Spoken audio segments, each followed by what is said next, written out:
Have you ever looked around and felt like the economy is supposed to be booming, but your paycheck just isn't getting the memo? Well, that feeling has a name. It's called the Great Decoupling. And we're going to crack this puzzle right now.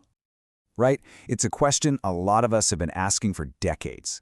It feels like the economy is climbing a mountain, while wages for most people are kind of stuck on a plateau.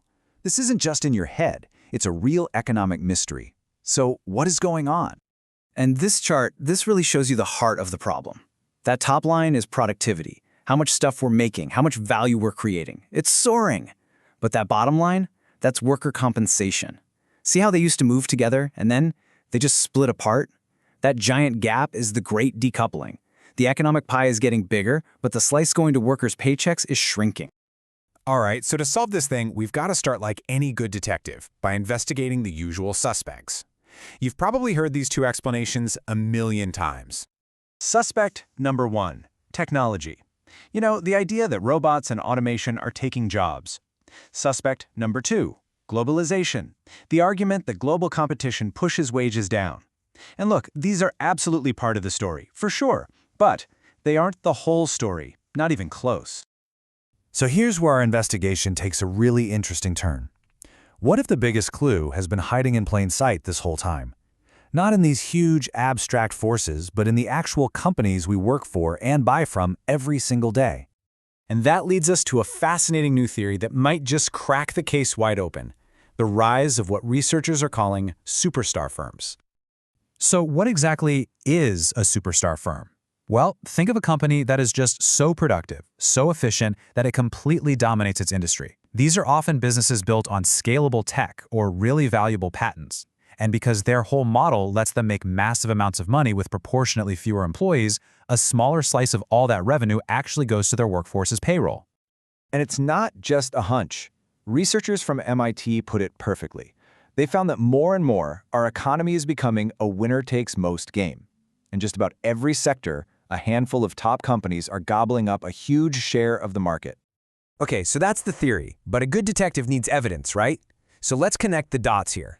Let's see the proof that links this rise in market concentration to our stagnant paychecks. So here's how it works. It's actually a pretty simple but incredibly powerful chain reaction. First, superstar firms get bigger and take more of the market. Second, remember, these firms naturally spend a smaller percentage of their money on payroll. So, as these giants start to dominate an entire industry, their low payroll DNA gets baked into the average for the whole sector. Their gravity just pulls the entire industry's wage share down.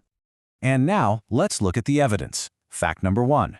This chart shows 6 different parts of the U.S. economy. Don't worry about the details, just look at the trend. See how all the lines are basically going up? That means in manufacturing, retail, finance, you name it, the top firms are controlling a bigger and bigger piece of the action. So market concentration is definitely on the rise. And here is fact number 2. In those exact same sectors, researchers found that the share of revenue going to worker paychecks has been falling. So as that concentration line goes up, the labor share line goes down. The two trends are moving in lockstep, like a mirror image of each other. Now, this is so important to understand. The crucial point here is that this isn't really about your local mom and pop shop or the average company deciding one day to just pay its workers less. No, this is a much bigger structural shift. Economic activity itself is being reallocated. It's moving away from smaller firms, which might pay out more in wages, and flowing toward these superstar firms that just have a different business model. And this chart just drives that point home. It's incredible. Look at the size of that first bar. That shows the effect of sales shifting between different firms. Now look at that tiny second bar. That's the change happening within the average firm. The difference is just staggering, right? The main culprit was the reallocation of business to the superstars. In fact, it was 12 times larger. Just let that sink in for a second. 12 times. The biggest reason for the Great Decoupling wasn't that the average company was slashing pay. It's that a huge amount of economic activity shifted over to a handful of dominant firms that, by their nature, dedicate less of their income to wages. This reallocation, this is the master key to the whole puzzle. So, we followed the clues, we've looked at the evidence, and we found a pretty convincing cause. But let's bring it all home. What does all of this actually mean for you? So here's the verdict on our paycheck puzzle. The reason your pay might not feel like it's keeping up isn't just about robots or trade in some abstract sense. It's because the very game has changed. We're living in a winner-takes-most economy. Super productive superstar firms are winning big, and a key feature of these winners is that a smaller slice of their success gets shared through paychecks. This massive shift, this reallocation, is a primary driver of the Great Decoupling. And that leaves us with a really big question for the future. You know, if these superstar firms are here to stay, and they probably are, the challenge going forward isn't just about understanding the problem, it's about figuring out how we build an economy where the incredible prosperity being generated by these firms is shared by everyone. That's the next puzzle we all have to solve.